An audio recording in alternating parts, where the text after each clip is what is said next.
Hello, you're listening to Work From Home, a Lower Street podcast where we help you stay connected, productive and sane whilst working remotely.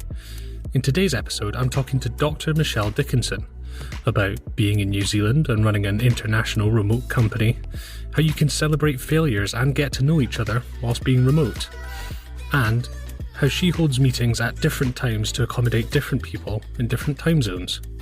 Who is Dr. Michelle Dickinson? Well, I'll let her answer that.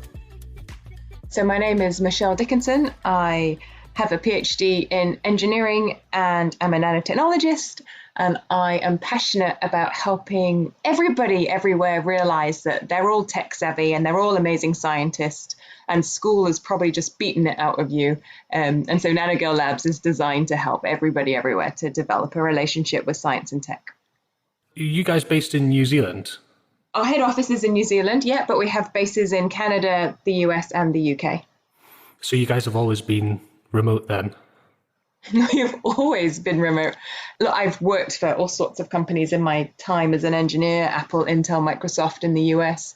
And I knew that when I wanted to become an entrepreneur and set up my own business, I was very clear about what I wanted it to look like and be. And one of those things was flexi time and family-friendly times.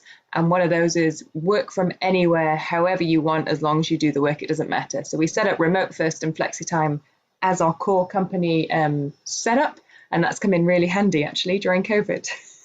That must have been a pretty steep learning curve going from a sort of more traditional corporate background then into, first of all, your own company and a company that allows flexible time and people working remotely. What was that like? Yeah, it was exactly how you imagine. It was a bit of a train wreck to start, as I got it all wrong. I had this idealistic view of this company and what I wanted it to be, and it was all the opposite of everything I'd been exposed to in corporate. And then you have your ideal company and you realize it doesn't work because you need some sort of hierarchy and you need some sort of rules and you actually need some boundaries. And so, yeah, the first sort of few months were a bit rubbish. What's really good is one of the things I set up in the company was that we have a no blame culture, and we celebrate failure every week. So every week somebody will be like, hey, this is what I stuffed up. Let's celebrate this so we can all learn from it. And having that culture meant that at the beginning I could apologize all the time and be like, I know I said this, it's not working, I stuffed up, let's change it. Please communicate with me when something's not working so we can fix it straight away. And actually that worked really well.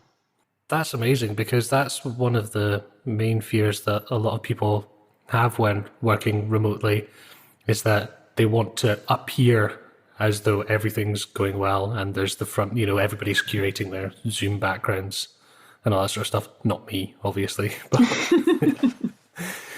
so have you seen much of a change? Well, I assume you have, but what has the change been over the past year with the pandemic then, if you're already remote? Yeah, so look, I mean, the biggest portion of our assets and our finance are live events. So I was actually supposed to be in Edinburgh right now at the Edinburgh Fringe Festival doing a whole month with 2 shows a day. So we had a massive impact on our financial model and what we do. We had to build a digital platform in a very short period of time to be able to meet our market needs and bring in revenue at a time when all of our live events were cancelled. And, it was a couple of $1 million worth of work cancelled this year. So that's significant when you're trying to pay the bills and trying to keep people employed. So we had some big changes. And actually, even though we were a remote first company, one of our biggest changes is we had to hire a lot of people during our lockdown period. And those are people we'd never met in real life. So we did interviews online. They were inducted online. And that's a very different experience if you're not physically meeting people for months. Some people I've never met who work for us. We found that quite hard. How do you break the ice?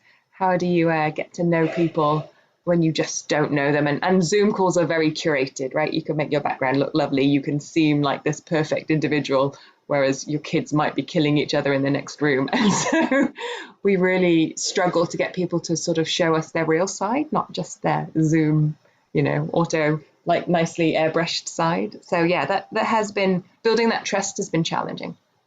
Initially, we had what you were talking about insofar as we'd sit people down and be like, right, okay, get to know each other and have fun. And it's painful at the start. So how did you actually, or have you been successful in making it a bit more natural?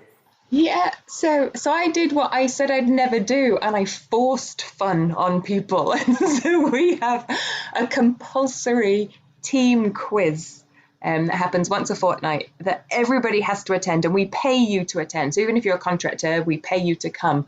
And what we've done is split the company into 3 separate teams. And so you have a team that you have your own little chat with. And every week, you have to, one of the teams has to set the quiz. And the quiz questions that you set are around things that you know and you love. So they sort of, we've got lots of Harry Potter fans, it seems. And we've got a woman who loves fish. And so all of the questions are like random trivia questions about fish. And so what we do is we rotate that. So one team will set the questions and the other 2 will compete each fortnight. And we're doing that up until Christmas and then adding up all of the points. And actually, it's been a really interesting way. I think when you bring out people's competitive side, a different side comes out. And when you create a really strong team that has no other ambition other than to win a quiz, it's a very different group dynamic. But also when you're setting a quiz based on things that you love, you realize the quirk, and that people have quirks and it's okay. We're accepting them, we're celebrating them, and we're learning about them. And so actually this quiz that we enforced and we've kept is so good at opening doors. And then the next time you might zoom in with somebody, you might go, oh, how are your fish today? Now you know that they love fish. So that's what we've done that's worked really well for us. And so there's one thing that I forgot to bring up when we were talking about the company at the start, which is you change your meeting times based on time zones. How does that work? Yeah, so obviously we have people on opposite time zones. New Zealand and the UK couldn't be more opposite if they tried. And because we have more people in New Zealand, we would think, well, let's just set it to New Zealand time, and then the UK office is just always going to have a nighttime meeting, which sucks.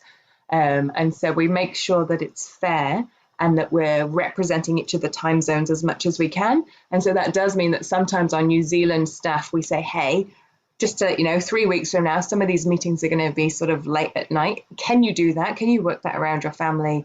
And if so, it allows our UK people to be able to just have their mornings and their life and sort of figure things out that way.